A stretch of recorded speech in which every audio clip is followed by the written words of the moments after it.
Hello, friends. Welcome to the Autopod. It's not as late as I was expecting. Yeah, apparently, When we first I X'd out of it so this organising wouldn't it, that was happen, good. but apparently his region of that was a Greg episode. Yeah. yeah. A Greg episode. Why does when you put intro, does it play an episode? I think it's playing an intro and then it goes to like a next track. Oh, I see. Is what I think is happening. Megatron must be stopped, no matter the cost.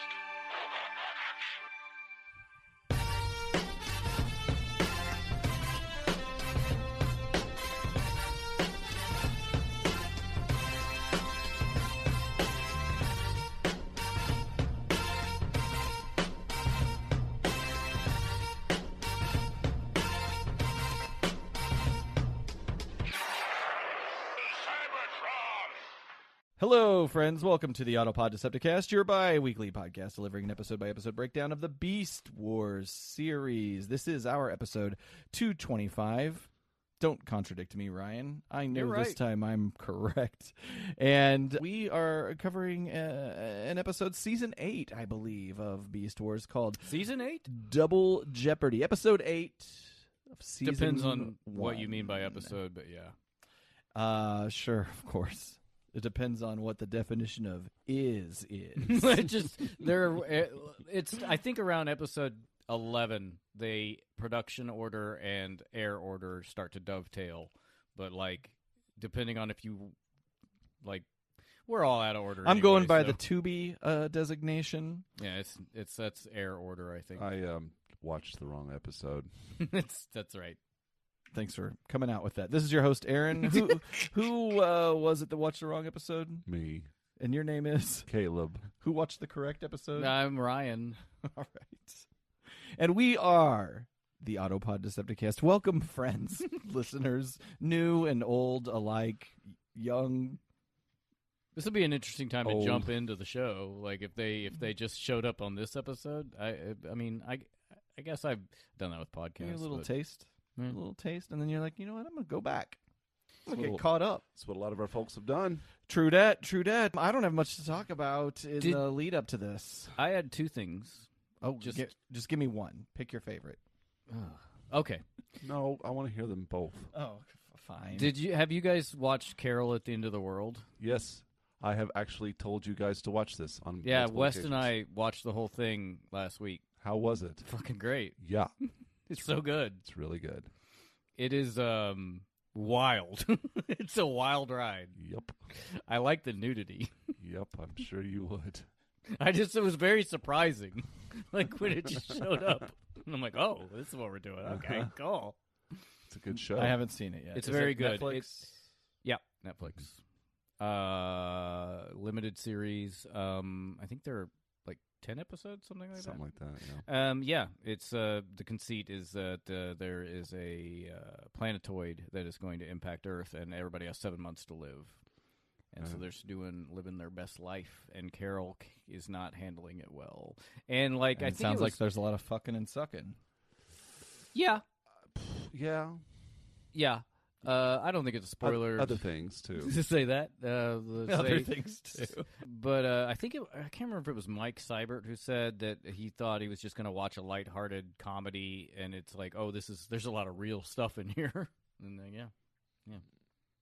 Death by Banana Bread. You don't get that yet. Oh, maybe someday. What's your second thing? Oh. So have you guys ever been to the discount freight and grocery market in town? I've not. Do you know where it is? Do you know of this place? Nope. No. It's over on God, what is that? Kearney? That sounds about right. Whatever street my office is on, the old airport. Yeah, that's Carney. It's right near there, and it is fucking cool. Like, it's great. I started buying these wild, like, industrial paper towels that come on a big spindle. I'm like, that's fun. And then if you need a gallon of barbecue sauce, I can hook you up. How much is a gallon of barbecue sauce? Like $6. Hell yeah. And I got a whole mess of Dijon mustard because I go through that at a feverish pace. And they have a bunch of like it's like kind of a lot of it is restaurant overrun. And lots of beauty supplies, lots of candy, snacks, chips, big barrels of cooking oil, and then like huge bags of frozen food. It's the tits. All right, that sounds like a fun place for you. Yeah, it's a fun place for you. I'd like to check it out. And it's one more time. It's called. It's I think it's called the Greene County Discount Freight and Grocery. Okay. I wonder if they have an Instagram. I'm gonna check. I think they have I don't remember if they're a website or if they're one of those terrible companies that just have a Facebook. I don't know why restaurants do that. It's like It's Costco so annoying. for the poors. Yeah. I found it. They have an Instagram. Yep, I'm gonna follow this. I'm gonna follow They this. have 1,000 followers. They follow one person. Who do they follow? Someone named Donna Teague. To some random person. All right, cool. This one says it's in Ozark. Wrong one, Caleb. There's another discount freight and grocery. Maybe it's a thing. I'll be damned. Well, what else? I What wonder else if they we get got? their from Restaurant Depot or something like that. Like it's Ah. about to, I don't know, expire or I don't know. The shelf life is questionable. I think there's some of that. Yeah, there's some of that. I'm not afraid of no Best Buy date. You know this. I got stuff over there. I'm sure that's from 2012. Often it's not going to, hurt you. It's just maybe some oxidization starts to set in. Yeah, the only things I think the only grocery items that technically have an expiration date is like baby formula. But everything else is a Best Buy, Best Buy date. Yeah. BY. Well, thank you for sharing those two things. Do you have two things, Caleb? No, that's good. Thing one, I didn't watch this episode. Well, let's, you know what I'd like to do? I have one thing. I'd like to shout out the patrons. So thank you to Alpha Magnus, Debbie, Jeremy, Skeeter, Mr. Sadler, Mike Seibert, Bono, Michael Trimblett, Justin R., Jonathan, Robinus Prime, Classic Daniel, Safubi Samurai, Chandler, Jay Soups, Matty V, Nick the Toy Mad Dad, Ken Bockelman, DFB Greg Murray, Captain. Sorry. Okay there, buddy?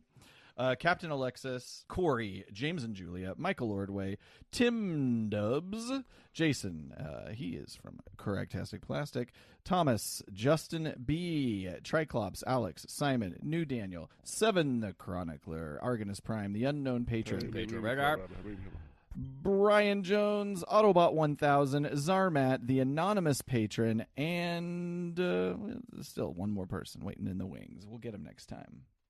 What do you mean? We got another patron. Give me a jingle. I'll catch you on the jangle. Oh, yeah, we got a new patron. Yeah, we'll get to it. Okay. Ryan, Hey. make us a cocktail, and you know what? Make it a double. Jeopardy, I will. I don't fucking know. I feel like there's drama on the show Jeopardy right now. Host drama. I don't watch the show, but I keep seeing Yahoo headlines that are like, Mayim Balik has the inside scoop on what's wrong with Jeopardy. Oh, yeah, Little Ken. Little Ken, what is his name? Aaron, while we're now, let's go over here to this freight. What do you call it, Ryan? Discount Ken freight. Jennings is who I was trying to think of. Okay, we're at Discount Freight, Springfield, Missouri. Grab a cart, dude. Oh, these carts are huge. Yeah. Fuck, this is like literally a 10-foot. How are we going to put things in it? It's 10 feet tall. That's what that lifter's for. Here, grab one of those we got grocery a lifter. We got Yeah. a cart. Okay. See that ladder? Yeah. Grab that ladder. I can't carry all this. Come on, put it in the cart. I'm going to put the ladder in the on the lifter. Okay. Yeah. I'm dumping What do we in the got? cart. What do we want to get? Hang on a second. I got to handle this ladder. Okay, come on, dude. Okay, hang on. We gotta get this food. Okay, the ladder's in the cart. All right, let's go over to the produce here. What we got? We got a. Dude, Ooh. What? Here's an 18-pound bag of Brussels sprouts. Grab it, Well, it's way up high. I need the ladder. Hang on. I got to get the lifter to get the ladder out of the cart. Hang on. dude. You don't need the ladder. You just. It's taking forever. Okay, hang on. I'm bringing it down. Dude, I'm gonna grab there's the, Okay, I've got the ladder. I'm climbing. I'm gonna hang on. Let me put it up against the shelf. All right. I'm getting the Brussels sprouts off the top shelf. Pass it down. Give me a fucking second. pass it down. I'm just tossing it in. All right. All right. There, now it's in the cart. All right, come down. Come on, we gotta go get the All next right. stuff. Oh, hang on. I got to put the ladder back in the cart and put it on the lifter. All right. Here, dude, check this out, Okay, it's in the cart. dude. All right, what's next? This huge box of Frosted Flakes. I want it. All right. Here. This- Do you just want to I don't know, I'm just do gonna a throw it. basketball I'm gonna shot throw it into into the cart. Yeah. Okay, do it. I did it. It's done. Okay. Good shot. All right. First try. Dude, check this out. Okay, I'm checking it out. Which of these many items would you like me to check out? The beer. Oh, okay, you are in the beer aisle. The beer aisle. Look at this huge cans of beer. Yeah. This is a It's like a keg. this is a 50-pack. Yeah. 50-pack of beer. All right. Which brand are we getting? Bud Light. Right, of course. Yeah. Don't let those other people see what we're doing though. All right, you put it in the cart. How are you going to get it up there? I Do you want- want me to get the ladder out with the lifter again? No. I'm just gonna carry it. Okay. It's really heavy, but I just don't want you to have to deal with this anymore. All right. All right. What Oh, else? look, beauty supplies. Yep, dude. Yep. I need some concealer. All right. My complexion's a little spotty lately. I'm going to All right, go dude. ahead and get some of that. That's a 5-gallon bucket of Hang on, concealer. well, I hope it lasts a while, and I hope it matches my skin tone, because otherwise I'm just going to have gallons of this shit laying around. It's a crapshoot. I mean, it looks about right. Yeah. It's pinkish. Yeah. Let's do it. All right. You don't want this brown one? I've got the concealer. You don't want this brown concealer? That feels problematic. Yeah. Well, it's on. It's half price though. It's true. It's all half price. You can just mix it all together. That's true. Like you did You know that what? I color. am going to get the brown concealer so I can kinda mix yeah. it with the pink concealer. Maybe during the summer months or whatever. I can. All right. I'll have to Bob you Ross. gotta this grab. shit. You gotta grab one of those concealers. Hang on, I gotta put it in the cart though. Let me get the damn it. ladder. Hang on, let's get the lip.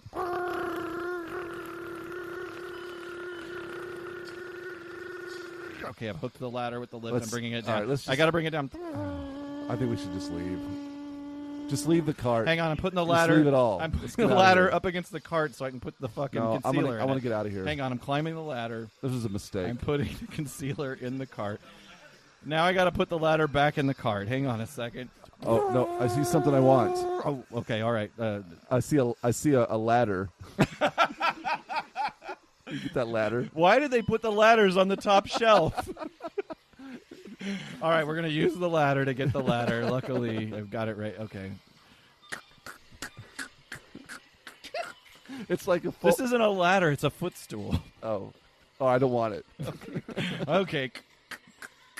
Okay, I'm back down. All right, let's just leave the cart. I want to go have a drink. I'm tired. Well, we got this Bud Light. Let's just crack it. All right. The parking lot. Yum yum. That's some good beer. I'm leaving the store. Hey Ryan, I'm tired of this beer, but it looks like you've Want made something some. else. Yeah, this Oh, looks yeah. savory as hell. It's beef broth. No, it's not. What you got? I'm being silly. Our cocktail today is one I've wanted to do for quite some time and a drink I really like. It's an official IBA cocktail, which is the International Bartenders Association, which I don't think I've ever mentioned them before, but the IBA cocktail list was started in 1960 and comprises the most requested cocktails. Currently, there are 89 on the list, and this is one of them. The Trinidad Sour. Ooh, I have no idea how this is going to taste. This cocktail. Go ahead. It looks like it looks like tomato Fancy soup. Bloody Mary. It Yeah. does. It Right. doesn't taste like that at all. I'm curious. Go This ahead. cocktail is interesting because our base spirit is something normally used in very small amounts for flavoring, Angostura bitters. And Angostura is 45% alcohol, so it's kind of interesting. You can just get it through the mail in huge amounts from Amazon if you want to pound Angostura. For our minor listeners out there, take note.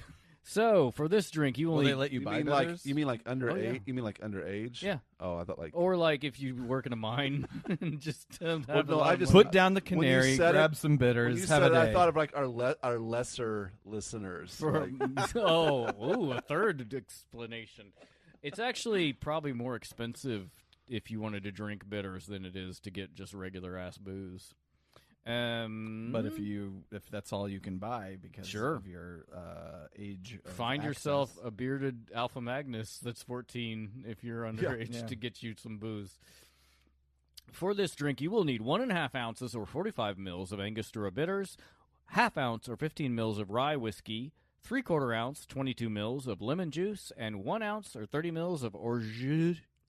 I don't know how it's said. People say it differently all the time. That's all I know about it. Yep.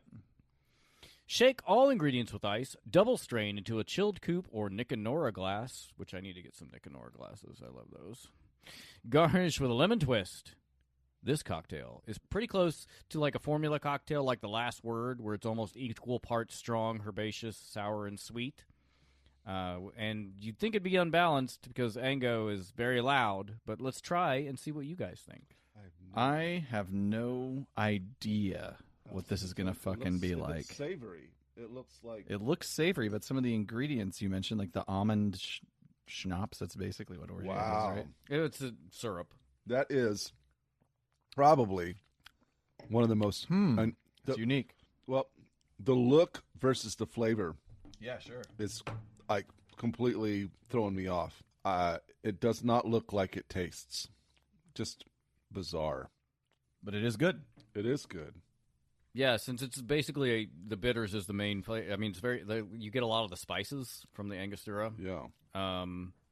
I could maybe go a little heavier on the orgeat. I feel like it could maybe be a little sweeter. Nah. What's this called again? Trinidad Sour. Wow. It's not refreshing, but it's really interesting. I've never had a drink quite like this.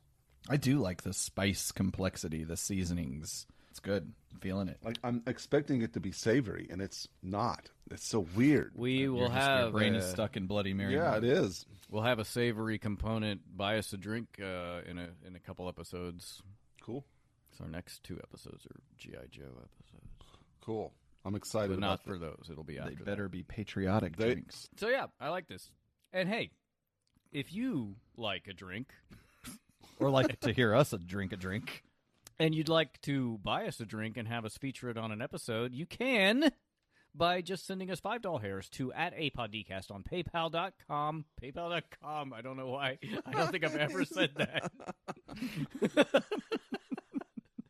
http :// World Wide Web.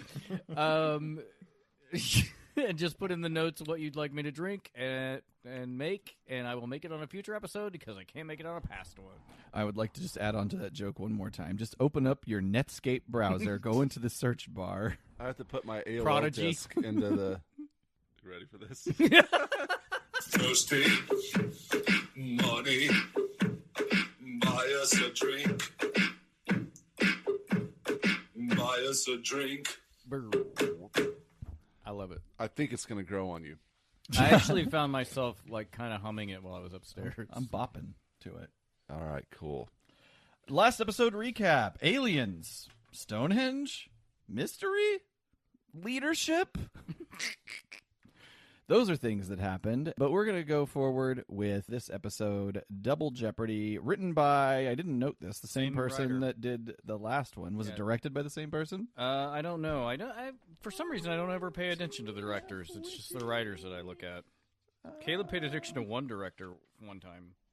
I paid attention to one director. You talked about the director one time. Yeah, I need to do that more often. I don't know why you chose that one for that. I don't either.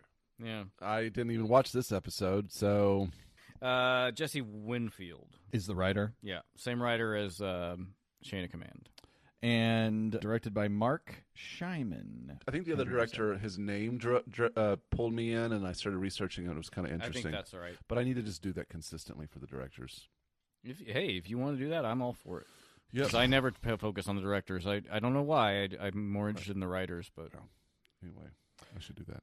So we're outside of the orbit of Earth, and we see a stasis pod, a real stasis pod this time. The stasis pod episode, y'all. Fucking falling to the surface. We transition. Ice, tundra, cold, Dinobot, and Primal are on the hunt for this stasis pod. They find it above them, wedged into an icy cliff. But Predacon flyers get there first, and while the Predacon grounders, I guess we'll call them, attack Dinobot and Primal on the ground below, the flyers take action against the pod. Trapped from an explosion in icy boulders, the Maximals are a little bit incapacitated. Waspinator makes off with the pod. Primal goes after him, but takes a shot in the back from Terrorsaur. The pod is in the hands of the bad guys. Oh, no. So this is the episode I thought it was, because the stasis pod, I was like, is this who I think it's going to be? And it is. And I was excited until I watched the episode, and then I was no longer excited. And we'll get there. Because it's bad. But, like, yeah, when it is bad. Spoilers, this episode is fucking terrible. But, like, so although I will say the animation is good, and the battle damage is pretty awesome. I think that, TF Wiki did note that seemed to be a new... I don't know, plug-in or something. They said that the they got animators a got. battle damage upgrade or something. Yeah, but like, so when the Predacons attack the Maximals, Dinobot says, "We are betrayed," which I thought was a weird thing to say. I didn't know what that meant. The whole trying to connect Rat Oh, Trap man. as a traitor is a really weak element to this story. whole and it's the whole point. Well, yeah, I guess. I mean, we'll talk. I don't know where to talk about it, but this story makes no fucking sense. Yeah. And it seems like it's an episode that is shoehorned into a new character that does not get any time on screen. Yeah. You bring in a new character, you bring the fucking character in. Exactly.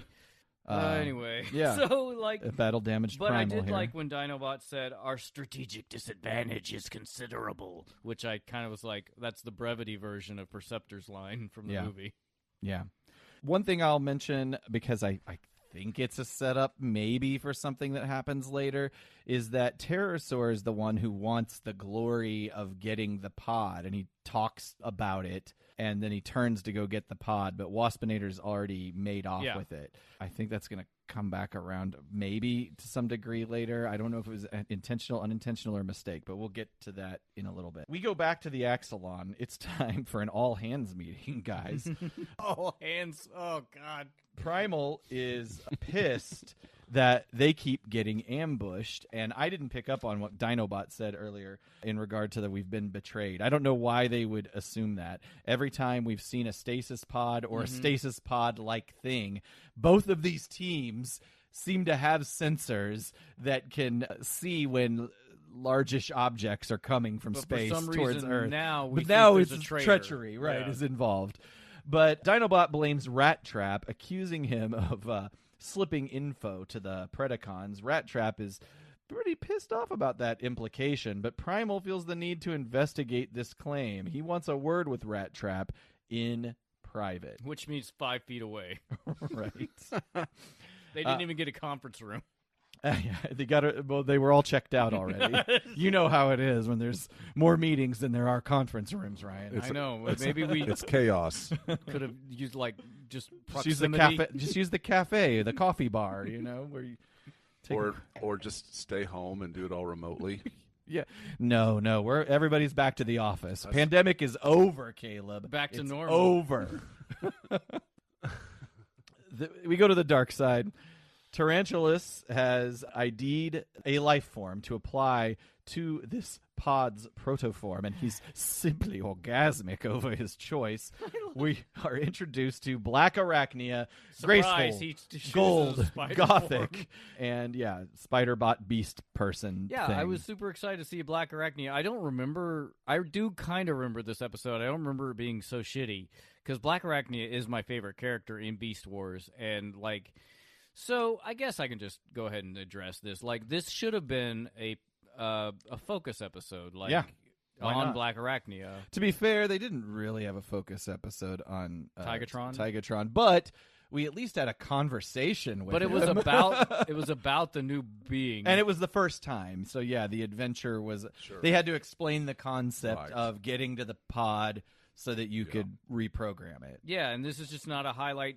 And also, this should have been a highlight episode because this is the first time we're seeing not only another new character, but a maximal protoform being turned into a Predacon. But they don't explain that. Though, No, do they don't at all. Yeah. They just gloss over it. So And I'm how like, do we maybe know a that? great Do time- they say that later? Well, because all the protoforms are maximals. Oh, that's right. That's right. They are. You're right. But I That's think distressing. That distresses me. You've got Yeah. these maximals that can get turned bad.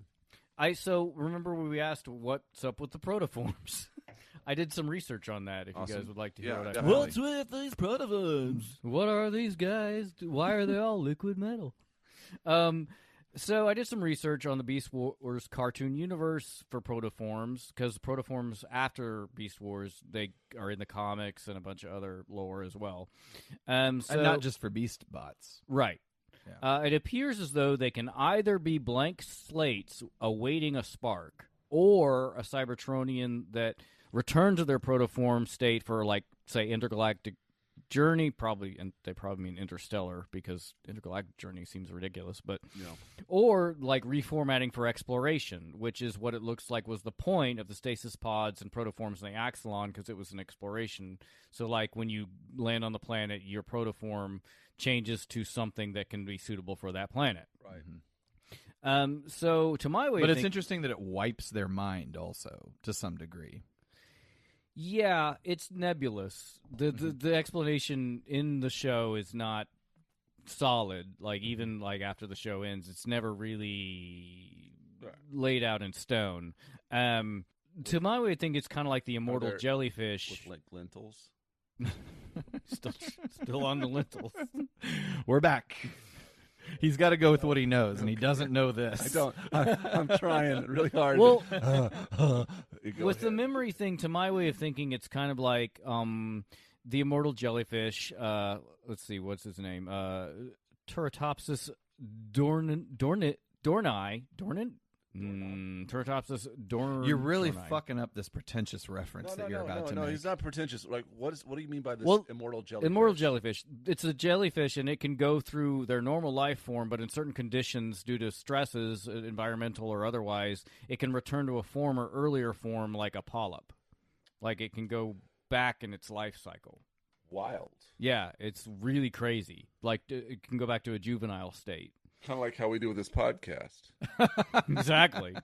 So, like, basically, either protoforms are blank slates, or they're a Cybertronian that's in a stasis, which I think implies it's a vulnerable state where it can be influenced. Yeah, maybe when it's reactivated. Like, if I was wanting to build out this conceit a little more, I would say that maybe it does kind of wipe their mind to go back into this state, but maybe what you would do is you'd have a server, hard drive, whatever, that would contain that, and then you would implant that back into them. So right, they had like their, but we don't have access. They don't necessarily. They don't have a way of, like. I mean, I'm totally just making up lore here, but in theory, you could take everybody a else. microchip Everybody else is with their original personality and drive it over to the pod and slap it in their head and boom. But that's not what's happening. They're all kind of starting from scratch. Sort of, but there is, like, I think. There's a remnant to expect. Exactly. There's like like if there was already a spark, not a blank slate. If there was already a spark attached to that protoform, there is a component of their personality which we will see in actual episodes that feature Black Arachnia. That there is a component, is a residual of their original personality. And that also, I guess, brings up an idea, like when it comes to reprogramming from like a maximal to a Predacon. Did the Predacons just have personality types that they just insert into them, or is it just is it just about coding them as good or evil, or for their cause against their ideology against this ideology? Maybe that could have been explored in an episode about it. But I no. mean, it's easy for me to say right now that I should have been a writer on this show. Yeah, well, I think we're delving into psychology here. Yeah, which is very cool. Sure. So what aspect are they creating the personality? Is it just like high level philosophical influences, or is it literal? Like, are they pushing them a direction? It's just like this. It's just influence. Clearly, it's some kind of influence. Yeah, but to what degree? This is really crazy, but it's kind of like a nature nurture thing. Yeah. They just Yeah. put Black Arachne in a room and she watches Fox News or even better yet, Newsmax. Newsmax, yeah. So then she's stupid too. I want them to put one of these guys in a room and just put on Telemundo, and they just That'd be watch awesome. like Mexican I soap would operas all day. I'd watch that character. That'd be awesome. You know what? I listen. It's weird. Dios mío. I listen to 97.7 locally, and it's the local Hispanic station, and my kids really dig it. And we just listen to Nice. people talk. Fucking Bad Baby. No, I don't even know what it is. It's more talk radio. No. It's all Hispanic. It's Hispanic music, and but then they do have like the DJ comes on and talks, and there's local advertisements and stuff, and it's interesting. You can catch certain things and other things. But it's all Spanish language. Yeah, but it's funny because the station's been here a long time, and the people that they operate out of south of here, so and they've been here in a while. What I mean by that is like these are bilingual people that speak English as a regional dialect here as well. So you'll hear them speak Spanish and be like, and I'm sorry, but I don't speak Spanish, but it's like when you hear it, it's like, like, and then they'll go, Shell Knob Branson, which to people that live around here is really funny because all of a sudden they go from speaking, their Spanish, English dialect has has the Ozarks they're twang. doing their call thing, and it's like, Shell Knob Branson. It just cracks my ass up. I don't know if anybody else is out there. Well, it's like when Giada speaks with no accent, but then when she gets to like an Italian-esque word, like today we're making a pizza with prosciutto. Yeah. Pecorino Romano. Yeah. Anyway, go ahead. Tell us more about the. No, that's pretty much all I had. Like just I thought the idea that like it's an exploration ship and the reformatting is part of when you go land on a planet. That's what the protoform is. It's the point is to be able to take on a form that can survive that planet. Cool. All right, but it is fascinating, and I'm sure we're going to talk about it more. And clearly, we're interested in this protoform idea. There's a debating lot of the psychology of implications. what is inherent inside, what is retained that influences from internally their trajectory as a character versus the environment. Mm-hmm. It's really like almost an age-old battle that's been debated among humanity for centuries. Yeah, for sure. It's. I think it's one of the key things about the show so far that I'm finding. So. That's a good point. Absolutely. So you know what I said last episode? That the last episode is the first one I liked. I did like the Tigatron one as well. So okay. He's like, there's a theme here among. I was going to say there's a theme among Protoform episodes, but this one's garbage. Well, the Tigatron took an interesting path that I didn't even anticipate. He's like. A conscientious objector. I'm just going to be a tiger for a while, and I'm like, I'm gonna fuck these felines. And I'm like, oh shit, there's a third way. He's going to strictly take the path of the creature that was scanned. Like Black Arachne could easily be like. She chose a third way also, though. Interestingly enough. Okay, I'm curious to see that. You haven't seen this episode. I haven't seen the fucking episode. I mean, we don't really get into it. It's not like there's a moment where she's like. I'm just gonna be a Fuck spider. These guys. She just disappears. She weaves some pig into her web. Is that what happens? Saves him. Oh, that's good. Yeah. No, like we need a pig Beast War character, like a wild boar. We need a Black Arachne, a Charlotte's Web mashup. Yeah. That's a great idea. It's actually a really good idea. A booty box idea. Booty box idea. Black Arachne, Charlotte's Web mashup. We're gonna do it. She's going to spell something on her web. Yeah. I don't know what it's going to be. Beast Wars-esque, some catchphrase. Yeah. All right, cool. All right, awesome. moving along. I don't even know where we were. I'm doing great. For an episode I haven't seen, I'm doing great. Nailing it. You don't need to do shit. Just show the fuck up. And then we get this weird, like, sexy dance karate, katra sort of thing. Turned on by this.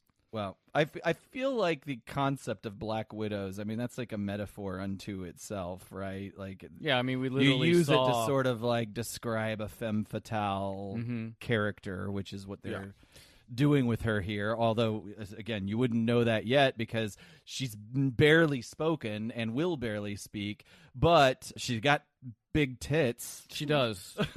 And like, well, when they're scanning for forms, and it's funny, I mean, obvious, the tarantula is, I guess, horny and just chooses a spider. I couldn't tell if he's horny for the idea of her or horny for the idea of, like, it was his idea to make her a spider. Yeah, it could be both. But like, yeah, when he's scanning, we do see like a female Black Widow eat her mate. Mm-hmm. Oh yeah. Oh yeah. Oh yeah. It's like they used real-world characteristics. Like a cheetah is fast, so Cheetor is fast. Well, that makes complete sense, though. Raptors shot lasers out of their eyes, so So Dinobot shoots lasers Yes, out exactly. of his eyes. Yeah. It would have been funny if Dinobot was like what a real raptor looked like, which is about the size of a turkey. The Jurassic Park really That'd be hilarious. really fucked it up for the Raptors. Actually, they didn't fuck it up for the Raptors. They glowed up the Raptors. Yeah, they did. They made raptors hot. Like Black Arachnia. Rat Trap and Primal have it out. Primal is suspect of the repeated ambushes that the Maximals have been experiencing, and as a test, he commands Rat Trap to go on a solo mission, Sector 12, the lava pits, which is allegedly perhaps one big energon storm that's right by the Predacon ship. Mm-hmm. And Rat Trap is like, fuck you guys, I'm out of here, even though he's like, fuck you guys, but then he goes and does the thing. So, also another thing about this episode that, I mean, I don't know that it's a spoiler that this is all bullshit. But, like, for one reason, it's bullshit for no reason. And then two, like, it's obvious it's bullshit. Like, even, I feel like my conceit was like, are they doing this for kids to make us think that Rat Trap's a traitor? But pretty early in the episode, I guess halfway we find out he's not. Right. Look at him. There's no reason to keep the other Maximals in the dark, is what I'm saying. Well, I have the feeling that Primal trusts his whole team, even Grimlock. Dinobot. Thank you. Implicit. Like, I feel like he has no problem with any of them. So, like, trust-wise. The only charitable stretch I'll give this is that he trusts them, but maybe he doesn't trust their acting ability, and so he's making it a surprise so everybody is genuinely irritated about it. But and even if that's the case, the whole like turncoat plot actually has nothing to do with what happens in the episode. Not only that, it doesn't mess with the Predacons. The Predacons don't as far as I can tell, don't know that the Autobots think that Rat they Trap don't. is a traitor. So it doesn't. It's meaningless. Yeah, like maybe it would have made sense if they showed it in the field or something. But then also it could have super fucked up your plan. Like to have the other Maximals not in on it. That's such a crazy wild card of like so much could have gone wrong. Somebody just fucking murders Rat Trap. Exactly. There were attempts made. We are getting way ahead of ourselves. I know. I just but can't it's help but myself. it's well, no. I mean, people, it's not good. Caleb, the pretense on this episode is that Rat Trap's a traitor and he goes away. The image that Aaron paused on is really funny to me as you're talking about because it's like they zoom in on 605 those I feel like he Tubi. looks like Peter He looks Falk. so right? evil. He looks so evil. Fucking Columbo. Yeah. We head towards the aforementioned lava pits. Rat Trap is there, and he phones in to the Maximals. Hey, this place is it's pretty much what you'd expect: fire, rock, smoke, heat.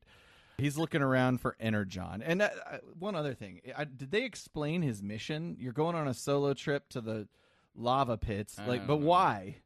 I don't know, scouting mission for. But yeah, there's no. And that story would be fake because his real mission is to join Infiltrate the base, Predacons. yeah. But anyway, Rat Trap's where he be, and he's communicating back with the Maximals, letting him know what he's seeing. Megatron intercepts the message technologically and sends Pterosaur to engage with Rat Trap. They do battle, which bolsters Rhinox's argument that Rat Trap is not a traitor, because why would Rat Trap fight Pterosaur if he was a traitor? Which he's right about that. to me, that would give away that it's all a ruse to begin with, because but Rhinox isn't even thinking about the traitor thing being a ruse for a greater purpose, because it's all surface level at this point. Like, and also, is he a traitor or not? Well, yeah, and Rat Trap leaves his comm link open so everyone can hear what's going on. Maybe we're just too stupid. This is 8D chess. And we as viewers cannot comprehend the strategy that's going on here. So they're fighting. Pterosaur, Rat Trap. Pterosaur shears off a rocky spear, which throws Rat Trap off balance. Pterosaur gets the jump on him. Gun in face. Rat Trap begs for mercy. Mind you, this whole time he still has an active comm link, so the Maximals can hear their entire conversation. Rat Trap begs for mercy. He says he doesn't give a shit about the Maximals now. He even offers proactively to switch sides in exchange for sparing his life. So Pterosaur's into that idea. The Maximals hear that exchange, and they are shocked, except everybody but Dinobot. I told you. We go inside the dark side. Pterosaur. Is this where Rat Trap changes allegiances by just swiping his hand over his insignia? Yeah. It turns to a Predacon insignia. So easy. Weird that you would have that capability. Was that a toy feature? Nah, Probably not. I don't think so. I mean, you could rub on it to see the. That was more about discovery. Are they Yeah, good well, or bad? Sure. Did you not look at the box and see the symbol or read the tech specs? Well, that was about copyright. Well, that's what it was really about. But what they told the consumer, it was like a surprise. Who is it? We're going to go inside the dark side. Pterosaur reveals the captured and caged Rat Trap and makes some lofty proclamations. Rat Trap is going to be his lieutenant, Black Arachnia, who he claims to have freed from the stasis pod. Both of them are on his side, and now he's going to take command of the Pretty Boys. If I was Waspinator, I'd be like, I got that pod. So this is what I was talking about earlier. I don't know if that's just an error, because it's not like they show Waspinator giving it a side eye or whatever, or if it's just Pterosaur just making up lies to bring Black Arachnia on his side. Fake news. So I don't know. I will say I love this speech, because if you look in the background at Rat Trap, he is miming. He's doing some amazing space work, like some like mime space work behind Pterosaur as he's talking. He's accenting everything Pterosaur's saying. Did you notice that? He took that improv class in college. No, I didn't. Let me play it out here. I might not. It's like almost to make fun of him. No, it's like he's pretending like he is on board. Like, if you want to play the audio, I won't necessarily include it, but like it's just so fun because of what he's saying and what Rat Trap does. Okay. Hear me, Predacons! I present you with that which will tip the balance of power in the battle against the Maximals. So, first of all, that guy, Rat Trap, is the one. I guess they have two more guys, is just what he's saying, just more bodies. I don't know. I present you my lieutenant, Rat Trap, with the added power of Black Arachnia, who was retrieved by my skill, and Rat Trap, who has sworn personal fealty to me. We shall defeat the Maximals, but my gifts to you do not come free. In return, I shall become your leader! You sniveling toady. That's pretty much it. You're actually right, Ryan. That is really funny. Like, they could have just had him sitting there with his hands on the bars, but the little I love the salute. The little flourishes. Well, see, when I see something like that, I'm automatically like, he's a double agent here. He's trying too hard. Little too thirsty. He's a hype man. Yeah, that's right. Pterosaur is like, I'm the taking leader command, now. and Megatron is, he's still around. So he says, I object to this. But then somehow he's knocked out by Rat Trap. Rat Trap has some kind of device. I think it's called a servo circuit destabilizer. Interesting thing to have. Why aren't they using that in all the battles that they're in? But Megatron is maybe Pterosaur gave it to him. Knocked the fuck out. He gives it to him, but then he still puts him in a cage? Yeah. I don't know. This episode's not written very well. Black Arachnia at this point does speak up and backs Pterosaur. Scorponok, this is the point where he speaks out and says, I don't know, that kind of like Megatron. But it's all over. Pterosaur's the leader, and they're going to take Megatron and Rat Trap and put them both in cages and suspend them from some lava pits. So Megatron and Rat Trap are imprisoned, but Megatron, he's got foresight. He predicts that his people are kind of shady. So he's already pre-programmed into the computer to recognize his voice, and so he says, "Computer, open up my cage and bring me a platform." Yeah, is what he says, and that's what the computer does. It seems like Pterosaur's a moron, I guess, but it seems like you should probably have checked that, like locked his codes out. Yeah, they don't really have a solid IT. No. Here at the they dark probably side. farmed it out to somebody who paid $100. It could be, yeah. $125. There's a third party involved, Exactly. and contractors. What are you going to do? So Megatron's free and off doing his own thing. Rat Trap has some tricks of his own, basically some futuristic burglar gear. I love his burglar kit. It's so fun. He has this whole lock picking kit, and later we'll see that he has a bunch of shit that comes out of his arms, anyway. I found his he has all this gear. And also, in that other episode with Tarantulas, he had a hot box. Yeah. I just like... It kind of makes sense that he would have all these little mechanisms. If this were D&D, he'd be a rogue. With his personality, yeah. Character, yeah. It does fit. I think it's very good. It's very What good. would Dinobot be? Chaotic neutral? Chaotic good? Huh. Maybe chaotic neutral. I think I took a test. I don't even know what the Venn diagram, or what the matrix Ryan? is. I took a test, and I was neutral. And I'm like, wow. All right. Shocking. Yeah, I don't have. I don't have. Is there a box for horny neutral? I think that it's all horny. It's all horny, dude. There are definitions of lawful good is you follow the law, whereas chaotic good is you follow the good in yourself, your version of what good is, and Still have a code, but then and evil is on that spectrum, or bad maybe is what. Yeah, chaotic evil, I think, is just evil for evil's sake, and I'm probably fucking all this up, and somebody's going to be mad. But there are lots of role playing. They're really interesting out there. It is really interesting. Here's the lock D&D. picking kit, The lock picking kit is cool. He has all these little things in his wrist, and he changes back to a maximal. Yeah, also don't do that yet. I know it doesn't matter. Which I have a problem with that in a minute too. Rat Trap free, opens his cage. He's planning his next steps. The Predacons, we do a flash pan to some of them, and they're bickering amongst themselves. But Rat Trap continues to prepare his action, which is to leap.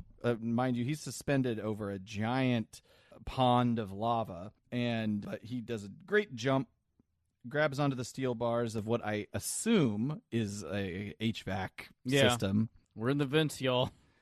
There are lots of vents whenever the Maximals visit the dark side. Rat Trap, he's walking the tunnels, hears the Predacon hostility above him through the vents. He befriends, it seems, a real world rat. Who maybe the bat definitely is, or the rat definitely is communicating with him. Yes, I feel like they do seem to have it's a rapport. kind of pointing towards an exit or something. I don't know exactly. I don't know exactly what it's doing. I don't also really understand why he's in robot mode as opposed to his more sneaky rodent mode in the vents. Yeah, that seems like the way to go. Also, they let him keep his gun. Maybe just yeah. There's the rat. Okay. This is I will also say this episode, written poorly, animated really not. That was a nice little. He does a nod to. He does it to camera of hey, a rat.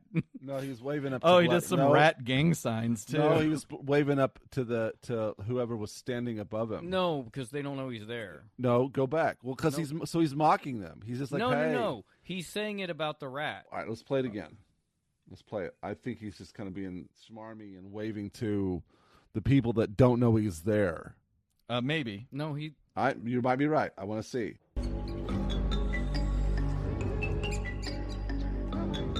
Because he looks at us. He's waving. Look, there. But he does. Well, there are two waves, I guess. If you want to. There's one acknowledgement to us. Then there's a one to the Decepticon. Well, and I don't know if it's like a breaking the fourth wall, acknowledging to us, or maybe he's like to himself. He's like, "Oh, that's a rat. I'm a rat." But then he's waving at his enemies. You're right. above him. It does look like he is You're waving to the but not. Yeah, he but blows not him- in a he way does where like he's a bye-bye. expecting He them blows to him. see He him. blows him a right? kiss. Okay, so we're both right. We can all be Sure, right. right. I will Okay, also yeah. say- On the spectrum of right, Caleb, I think you're more right. I think Well- I probably am. You're fine to think that being wrong. I mean, Ryan is gaslighting. For someone that for someone that hasn't seen the episode, I think I've got a pretty good thing going here. He's grooving along. I'm pretty much nailing Caleb is not going to watch a single episode ever again. it. I know. No, this He is said more input on I'm this doing one better. than ones he's I'm doing watched. better not watching them. Maybe that's the new thing. Like, you and I have never seen this, and you never will. I'll watch I it. have I to don't watch. like I have to No, watch it to do an outline. I and have. then- I have I to don't like watch. this No, plan. I have to watch it to understand what's going on. I just that one section was like I don't know. he Like, gave an okay to the mouse. Yeah, he's the like- rat. he's like, that's rat side. That's their No, that's their they're gang. brothers. They're brothers. But yeah, it does feel like he's definitely not only with the signs, but the rat They got a seems to be bond. Or he's doing the communicating- punch me game. They got a they got a bun. I was in the middle of a sentence. Sorry, Ryan. Go ahead. You never interrupt. No, he's so done. you know what? I'm sorry. Forget it. Let's just go. They have a bond. They have a bond.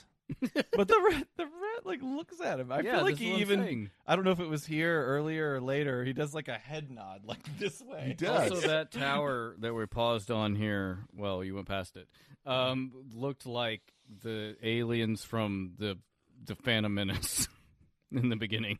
The whole Axelon territory is like Mordor. You mean the dark side? Dark side territory is like the whole Yeah. dark side territory is like Mordor. Yeah. It just looks like a face. We got the Maximals. They are just outside the dark side, and they are doing snipping of their own. They're trying to figure out how to handle Rat Trap's treachery when they get their hands on him. Rat Trap himself continues to walk the tunnels. This part is so weird. Yeah, I don't understand it either. Waspinator is at a computer monitor, and he's scanning for maximal frequencies. Yeah. But none are detected. None and are I detected. don't understand why. Exactly. Like, it doesn't make sense. It says, so he's at this computer. Waspinator scans for maximals. Says none detected. First of all, Rat Trap's right above you. And it's changed back to his allegiance with maximals. So if that was the thing that would trigger it, that should have triggered it. But also, there's a gaggle of maximals There's a bunch of them. outside your ship. Right so outside. what is... Yeah. It doesn't make any sense. Yeah. Waspinator then, satisfied with the report, walks away. It's like me and ChatGPT. It's like If there's I no was maximals. just to be like, did you guys know the Sugar Hill Gang was in the Transformers movie? Did you know Bernie Mac was in the Sugar Hill So Gang? what if Waspinator would have been like, "Are you? Where are your sources? Are And you they're like, sure? I'm sorry. There are a bunch of maximals, and they're all over. It's troubling that I now am aware that there's a lot of people out there that are getting their facts from Chat GPT. Well, it's the same. It's just the same thing of like people who get their facts from Facebook posts. Yeah, It's absolutely. horrible. Only the facts from Facebook could be AI generated for sure, but I assume they're human generated, Right. for the purposes of devious intent. Yeah.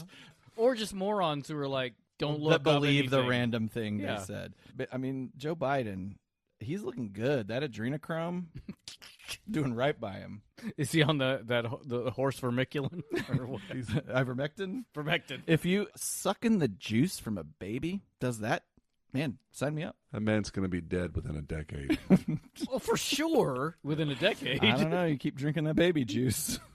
You never know. Just stem cells? No, the made up I don't know about chemical this. of adrenochrome. Oh, okay. It invented doesn't exist thing that Right. many people believe does exist and that the democratic elites consume. In ritual.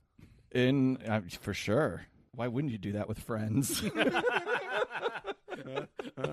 Adrenochrome with friends. I love that app. Rat Trap approaches the monitor that Waspinator just abandoned, and he opens up a panel. There's a chip in there. It has a Maximal logo on it, and he's like, a Maximal chip? No wonder. And get back to the explanation of what that chip is and what it does later, but grabs that silicone from the server.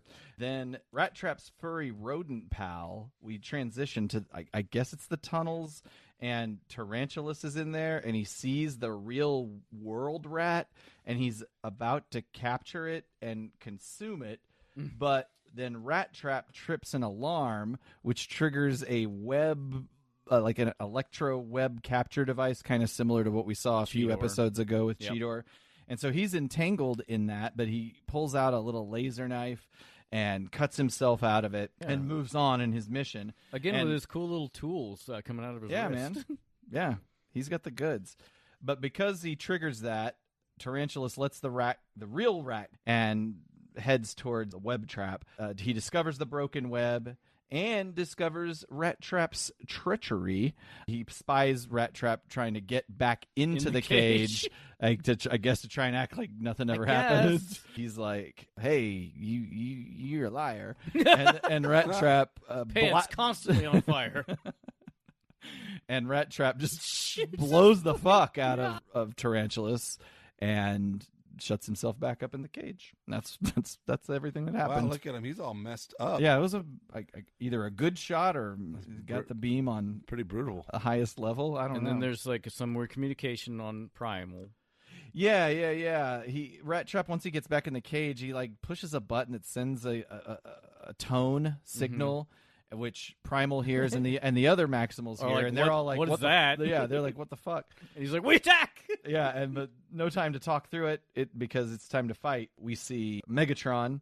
He allows Terrorsaur as the leader to take the lead in this defensive effort. You will let me lead? And he commands that his lieutenant, Rat Trap, be released to participate in the fight. The Maximals, they're shooting up that ship, especially Rhinox with his fun new gun that we've all got to know and love. The chain gun of doom. Yeah. Terrorsaur commands Rat Trap to prove his loyalty by blasting Optimus Primal, who's flying through the sky. Rat Trap follows through with this. He knocks Primal out of the sky, which convinces folks like Cheater that it's true. Rat Trap is a traitor. Yeah, it must be. Black Arachnia finally gets some screen time. I will say, I hate the way she's treated in this episode, but this part is pretty badass. Where she's getting shot up. She just walks into the bullets. It shoots off her spider legs, and she just walks into it and then kicks Cheetor in the face. Yeah. And she's there. Primal's been grounded. She's approaching Optimus Primal to dispatch him, I guess. And Cheetor, just blasts at her and takes out her. We get to see another. We do get another scene where Waspinator takes about 50 from Rhinox's crazy chain gun. But Cheetor's blasting Black Arachnia. He's blasting off her legs, which is kind of cool. And but she just keeps moving forward. And it's like Nick Cage in Con Air, where he's just walking to the front of the plane and gets shot in the arm and just keeps walking like it was nothing. It's just like that. I am supposed to be out of prison. It's like, what is it? Yeah, that's pretty cool. Yeah, she's like, fuck it. Now I want to talk about Con Air. At the time I saw that movie, it's a bad movie by probably many standards, but it still kicks ass. Oh, it's the best. It's the same way as Face Off. Fucking wall. Yeah, it's like I love Face Off. Yeah, it's the same thing. Yeah. I feel like Face Off is regarded to be good, though. No, I don't think so. No. I think Face Off has got a high Rotten Tomatoes score. It's a bonkers ass movie. People watch it because it's bonkers. We talk about Face Off and Con Air so many. We talk about Con Air times. Yeah. Face Off has got a fucking 93%. Well, and that's like that critic scores. Nah, man. I mean, that's what the crazy. Data says. That's wrong. But I'm positive Con Air is not even close to that. Find out. 58%. That's so, yeah. still high. I don't know. It's a splat. Critics aren't in love with Con Air. The audience score is 75%. They're both great. I highly recommend. Con Air just has so many people in it. It just has like is Ving Rhames in that movie? Yes. You got Steve Buscemi, He's in fucking that John movie. Cusack. Ving Rhames is in that movie whipping other prisoners to pull the plane out of the sand. Fucking John Malkovich. Yeah. It's just ridiculous, and it's like the director told everybody, "Do the thing you do, and do it the most you can do Yes. it." You know what's funny? Man, that is yes, exactly right. And I may be switching this around, but I think that Nick Cage went straight from the set of Con Air to Face Off and was Yes. filming it the next day. Yes, that's right. Nonstop. Simon West he's is the awesome. director of Con Air. I would say Nick Cage is a weird dude, but he's making some really good choices with movies recently. We just watched a new movie this past week where he is some college professor and he ends up being in people's dreams, and it was a really good movie. Okay. Nick Cage is hot now. He's back. I liked Pig. Did you see Pig? I did. Yeah, That's good. yeah. So Kind of like John Wick. kind of, except it's a pig, and it's the culinary. It's the culinary world of. It's like the menu meets John Wick. Kind of, yeah. Actually, yeah. You should be a critic, Aaron. Then they'll consider my scores on Rotten Tomatoes. A critic for movies you've never seen. Anyway, yeah. I don't know who listens to this that has not seen either Con Air or Face Off, but Just do it. you should go. I mean, Face Off. Treat yourself. Face Off is a wild ride. Space. It's coming off. It's a wild ass ride. I'm not dude. me. I'm me. It's crazy.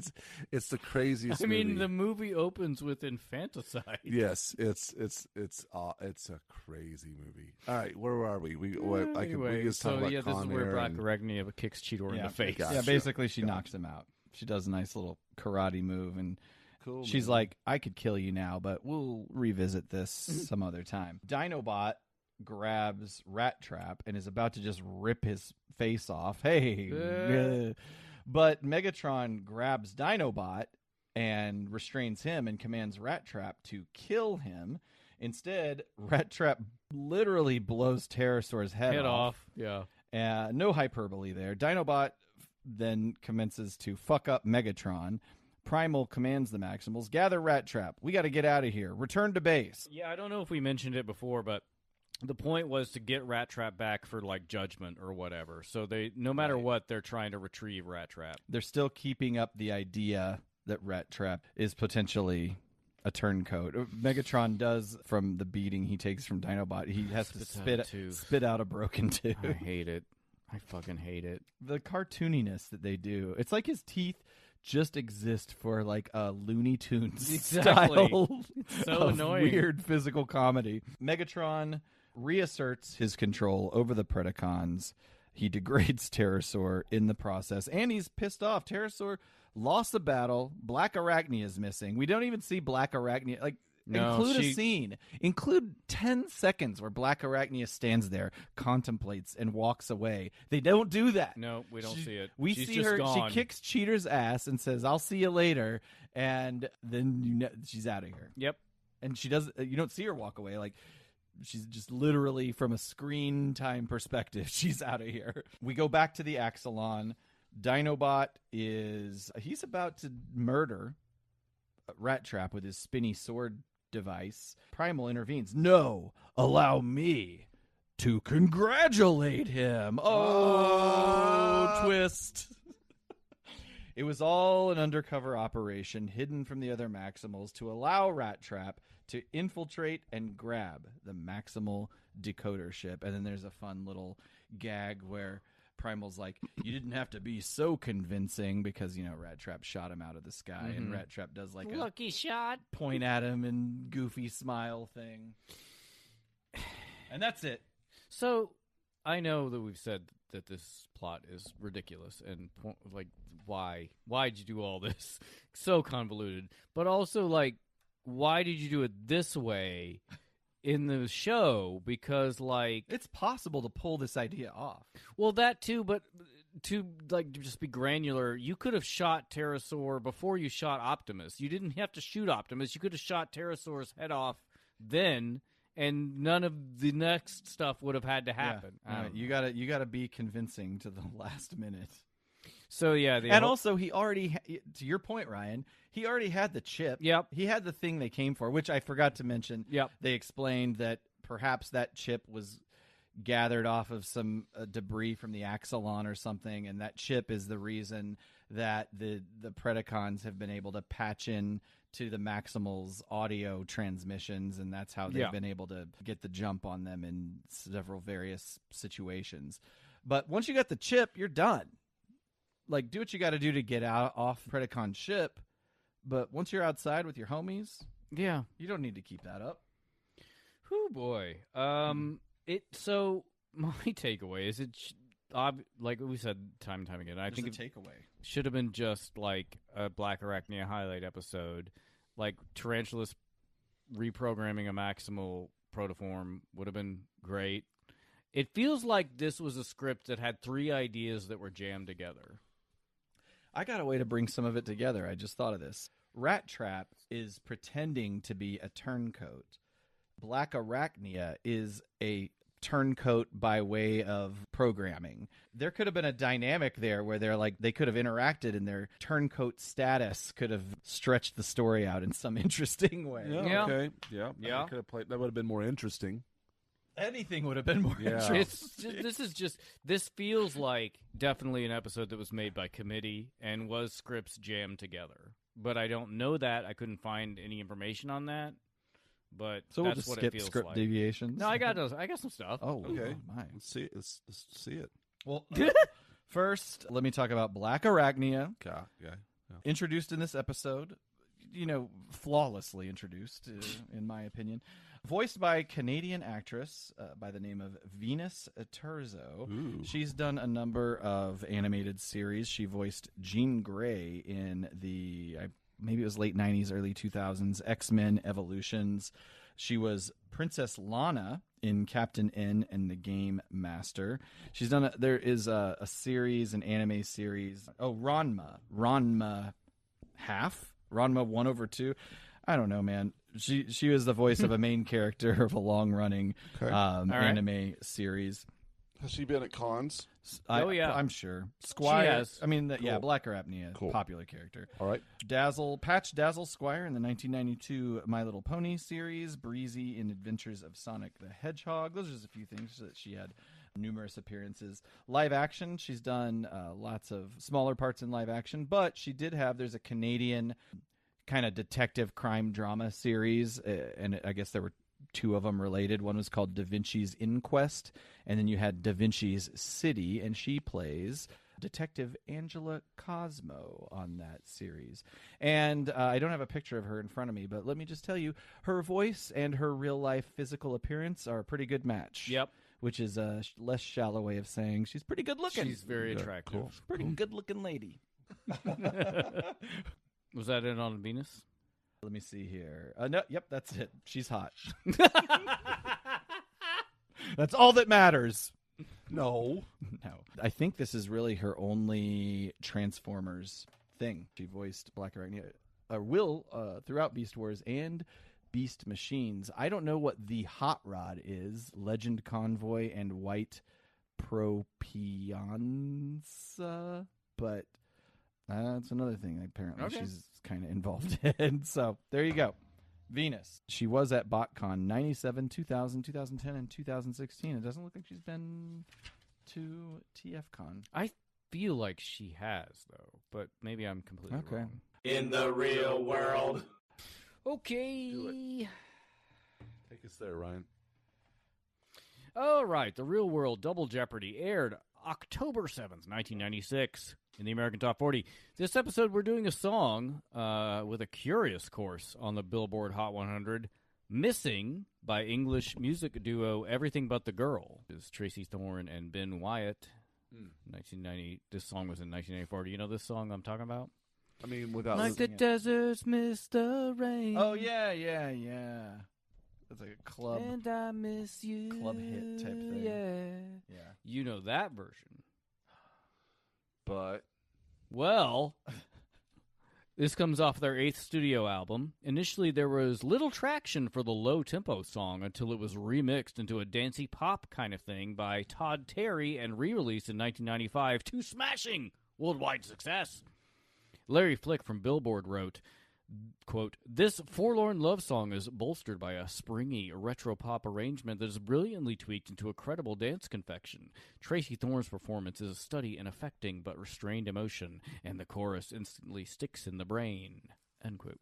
The song was the duo's only U.S. Top 40 on the U.S. Billboard Hit 100, entering at number 94 in August of 1995, and then it climbed steadily, finally peaking at number 2 in 1996 during its 29th week on the chart. Wild.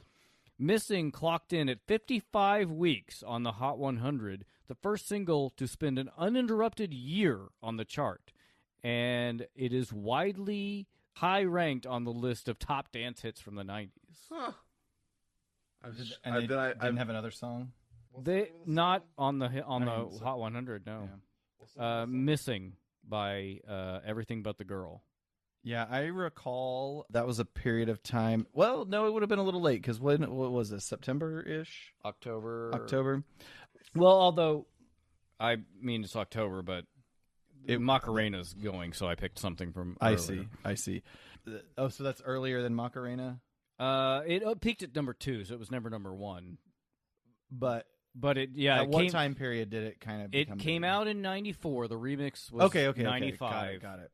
Yeah, there was a period of time when I worked at my first job, Dairy Queen, but we would listen to the local, like the big pop station, 106.7. You know, every night there was a call-in, state the top 10, you'd win some kind of radio station prize. I won it a couple times, and Everything But the Girl, that song was on that list both times that I managed to win. What'd you win?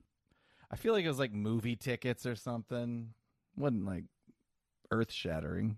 But a blowjob in a parking lot from a darkly clad character. That's all I had about that song. Number 1 at the box office. Again, FWC. That's First Wives Club to you and me. That's number 1 this week. So here's the number 1 movie for 2 weeks in May of 1996. The action disaster film Twister.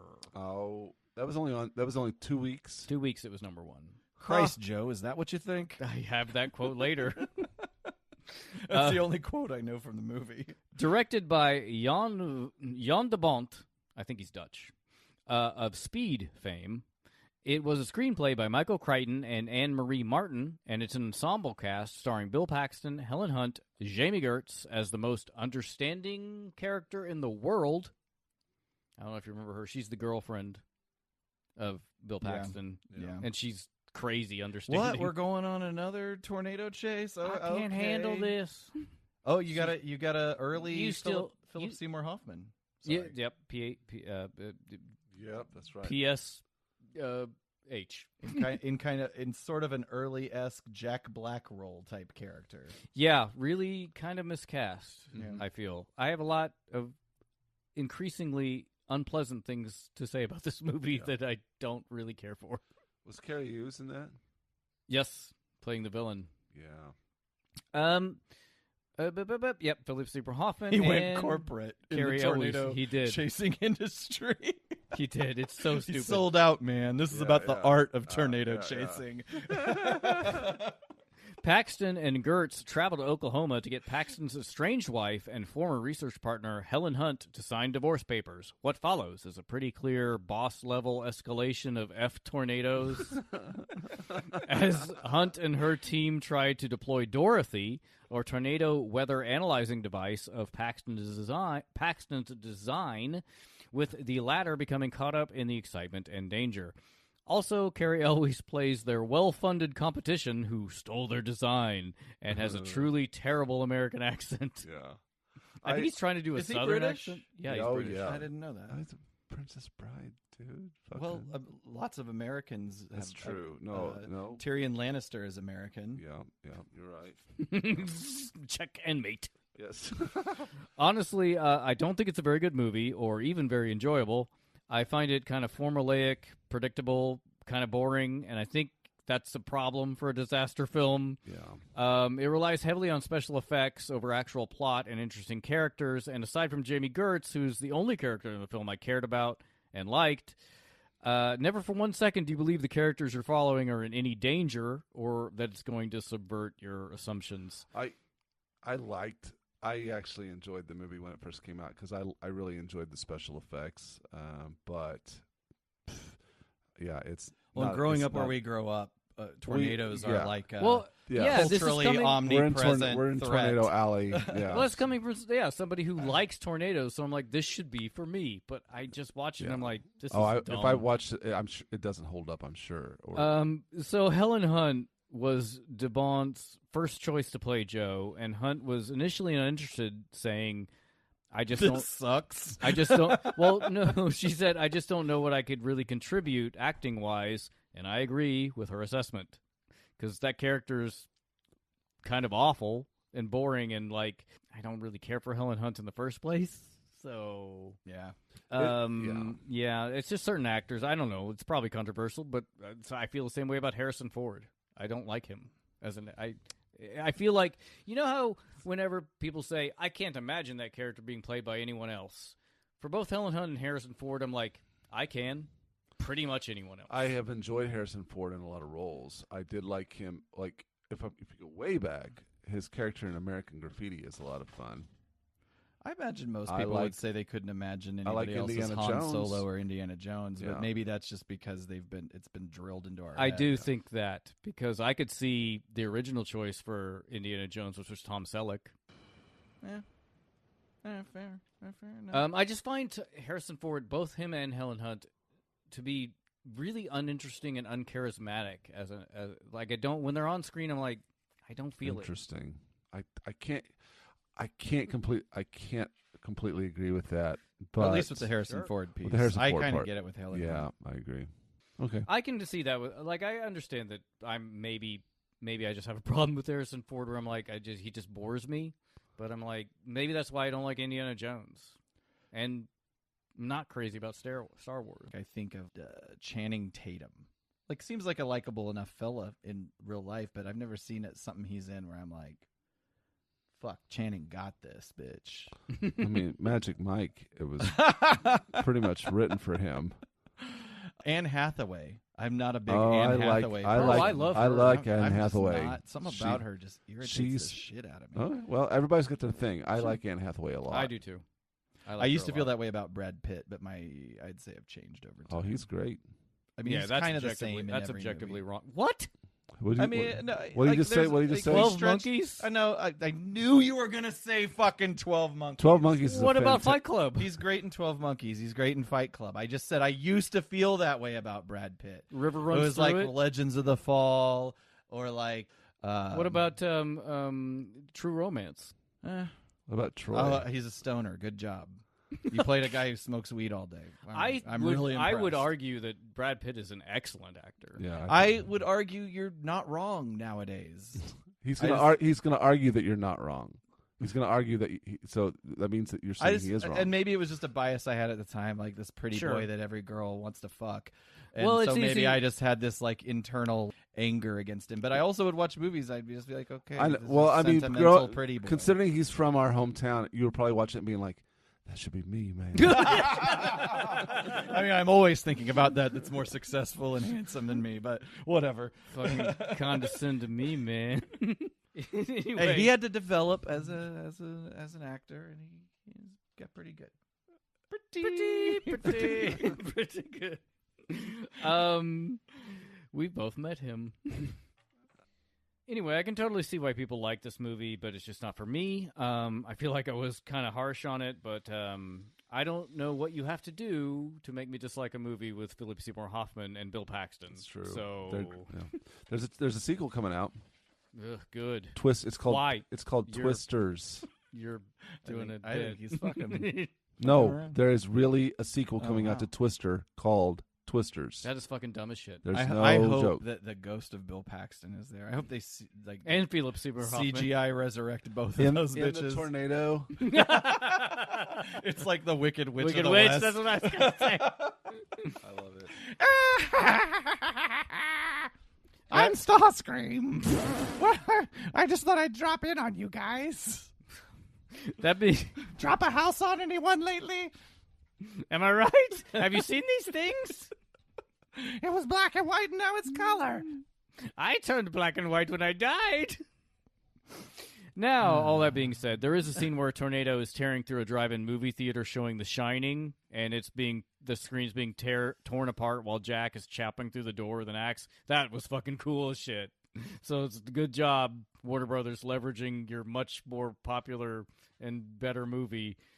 Maybe don't put a better movie in your movie, like I always say, but have you ever... So, this is just a weird sidebar. Have you ever noticed the terrible opening credits in The Shining?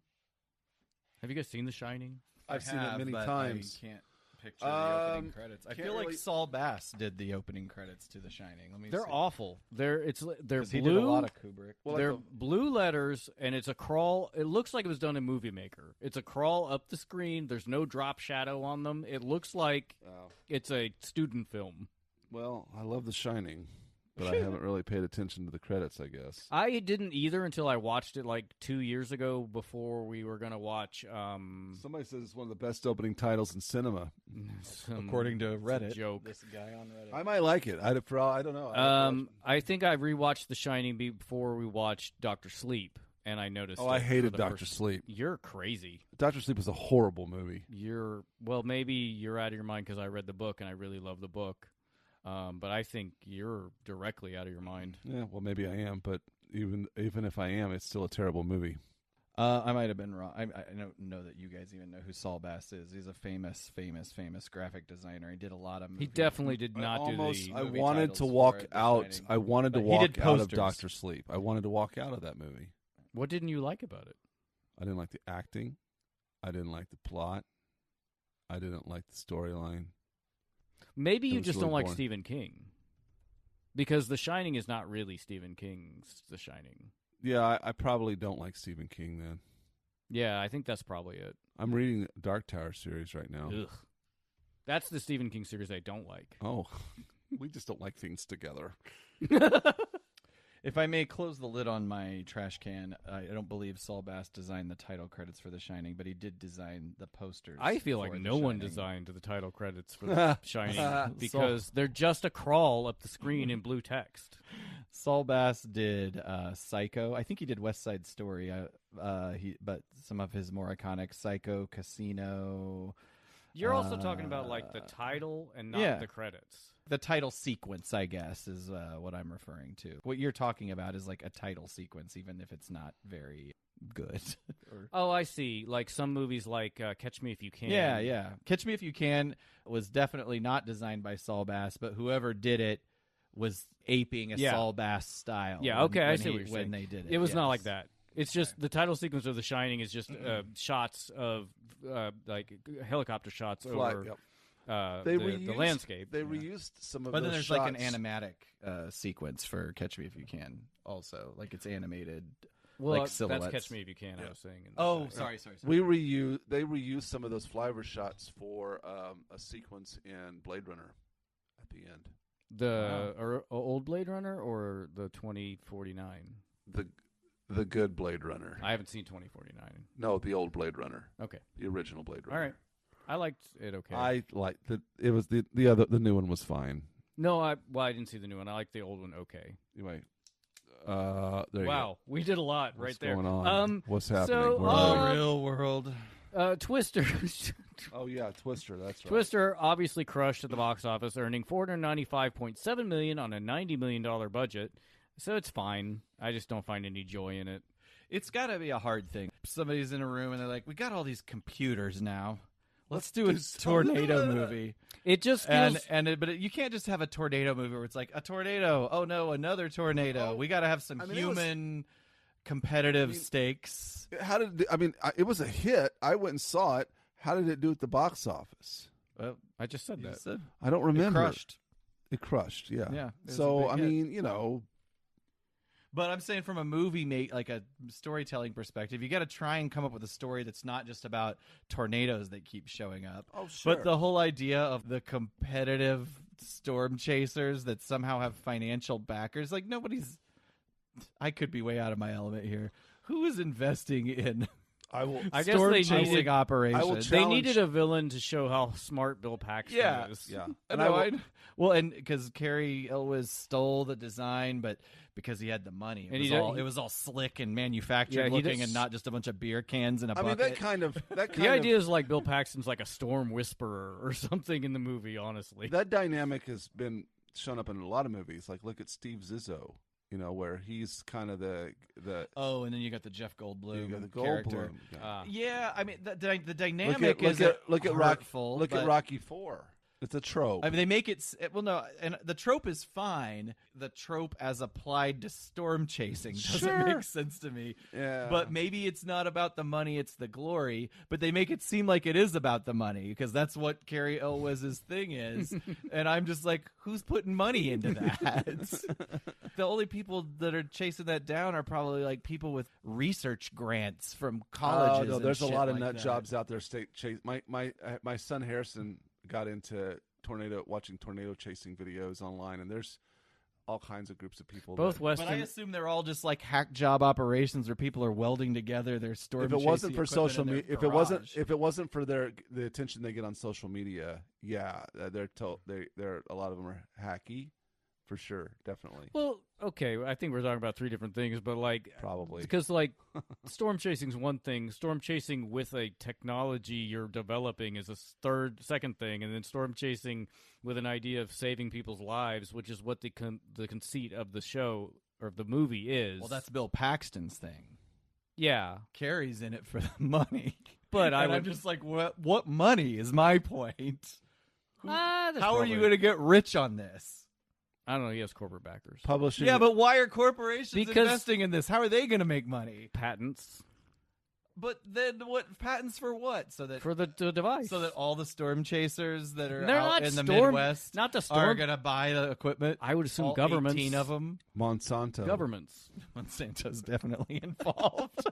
Like you're assuming that like this is for other storm I could be chasers very to buy. short-sighted. I think it's just on for this. governments. There's a lot of money in meteorology. Yeah, big meteor. I fucking don't know. I don't Anyway, know. what the fuck are we talking about? you want to hear some fun facts from Yes. this week? There's a whole channel dedicated to it. Yeah, it's all about that Wes weather and I channel. both in our youth kind of wanted to be storm chasers. I'd be fun. It'd be exciting.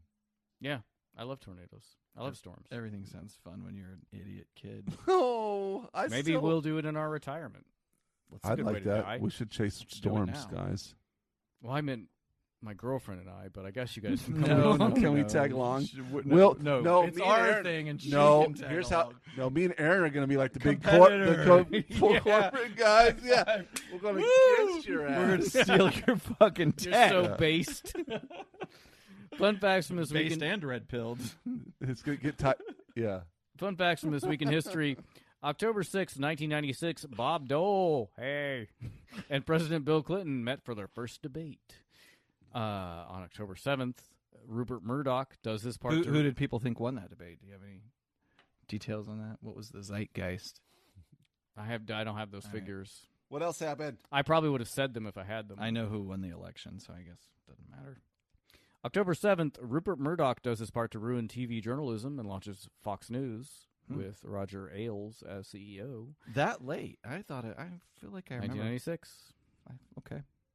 October 10th, the Cornerstone dedication is held for the Holocaust Museum in New York City.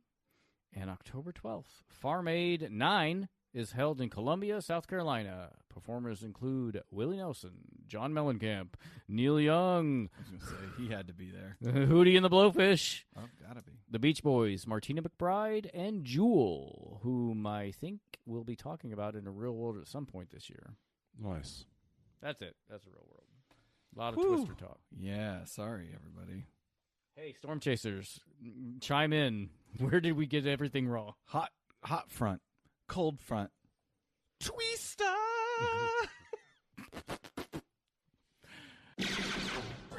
Deviations. Written by Jesse Winfield. God damn it. The TF Wiki says of Jesse Winfield, Jesse Winfield is a writer. That's it. Somewhat unsatisfied with that, I went to IMDb, which says Jesse Winfield is known for Beast Wars Transformers. Still not satisfied. I went to Wikipedia, which may or may not have conflated two very similarly named people because it lists Beast Wars as a credit for Jess Winfield, but Jess Winfield's IMDb does not list Beast Wars. Oh, it's like I can't remember that voice actor situation. Bill Compton. But I know what you're talking about. Yeah, the voice. There's two voice actors and a stuntman. Or a voice actor and a stuntman, and we thought they were the same guy, but maybe they're not the same guy, but maybe they are the same guy. And then he didn't show up to the TF Con because he was Yeah. like, "Wait a minute, I'm not that guy." Maybe, yeah, I don't know. But then one of them's dead. One of them's dead. Who was that? God damn it, listeners! I feel like it was Bill something. Yeah. So this. I think we had a trivia question about them in our first messed it all presentation. up. You didn't mess it up. That was our knowledge. No, I'm sorry. What I mean to say is, I wish I could think of his name right now. Bill Compton sticks out in my mind, but I think that's not right. that's the guy from Mystery Science Theater. It was a guy that was in a movie where he wore a sack over his head. Yeah, that's the town that dreaded sundown He's on it. or sunset. Bud Davis. Bud Davis. I was close with the initials. Bud Davis. Yeah. The one thing I did forget about script deviations is there is a little label on that circuit that Rat Trap pulls out that's in Cybertronian, and it says, I should have wrote it down, I didn't, but it says like caution when hot. Okay. Nice touch. So this gets pretty deep because if this is indeed the same person, this Jess and Jesse Winfield, he's a novelist, self-help author, and founding member of the Reduced Shakespeare Company. Jess Winfield also wrote for the Lilo and Stitch franchise, Sonic the Hedgehog, Biker Mice from Mars, Mickey Mouse Works, Legend of Tarzan series, Buzz Lightyear and Star Command, 101 Dalmatians, Savage Dragon, Incredible Hulk, and Hercules. So I'm like, is it the same guy? It's got to be the same guy, right? Because that's like all the hits we always talk about. I would think so.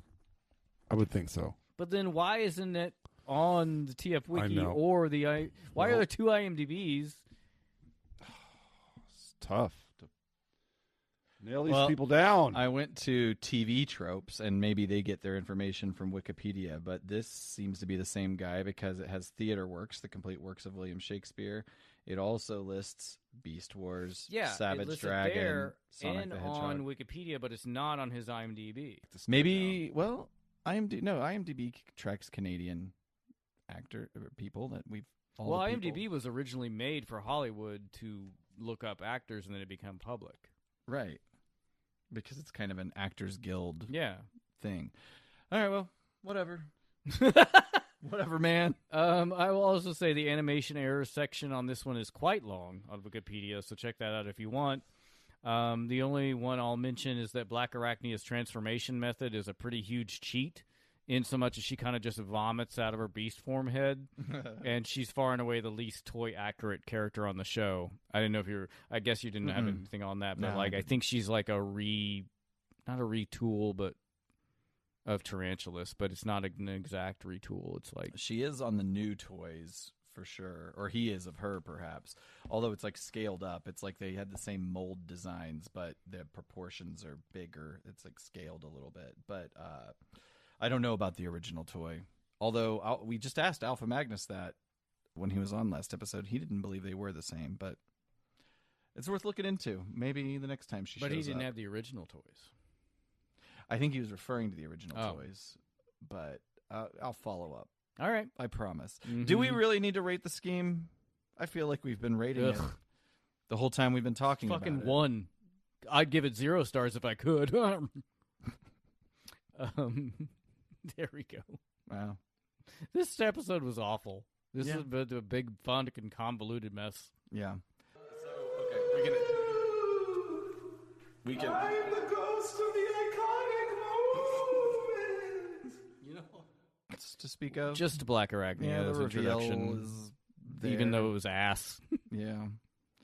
and titties. Don't know why she would be so immediately loyal to Pterosaur, but Next time on the Autopod Decepticast, yes. we're going to take another one of our classic 80s diversions back into the world of Joe, a world that some may say is without end. I like that. So we're done here. If you want to support the show, you can give us a review. Apple Podcasts, Spotify, Google Play. Like, subscribe on our YouTube channel. That's a thing. I need to update that. We also, of course, have the Patreon, where there are several levels of support, and you can find it at patreon.com/APODcast, or you could purchase some merch at the autopoddecepticast.com/store. And we'll just go ahead and make it a policy that we've decided now that whenever the next Booty Box comes out, the old Booty Box material It's not a policy. will be up for sale on our store. If you're lucky. Because it's not there yet. You can buy us a drink. Yes. How does that work? Hey, if you want to buy us a drink, send us $5 hairs to at APODcast on PayPal and put in the notes what cocktail you would like me to make and for us to drink, and I will make that on a future episode because I cannot make it on a past one. I fucked it up. Just keep going. I hit record by accident. I hope you recorded over it. No, I didn't. Deleted the internet. Thirsty, money, buy us a drink. Buy us a drink. Twitter, Facebook, Threads, and Instagram. All of them at APODcast. All of them places where maybe we could, exchange some sort of ideas, some high-level ideas. What about storm chasing? Communication. We'll talk Twister all fucking day long. The game or the movie. If you become a patron at any level, you'll also have access to the notorious APDC Discord. We talk toys. We talk about the episodes that we just did. We just talk shit. There's a lot of action on that. Supplemental materials, videos, links to references, a variety of fun can be found at this very episode's page at autopoddecepticast.com. Hey, go chase some storms. Yeah. It's storm time. Get a corporate sponsor. And storm could be a metaphor for that thing, whatever that yeah, thing that's is in true. your life that you want to chase. That is Your dreams. difficult to Your achieve. storm dreams. Your addiction. Bye, Um, bye, bye.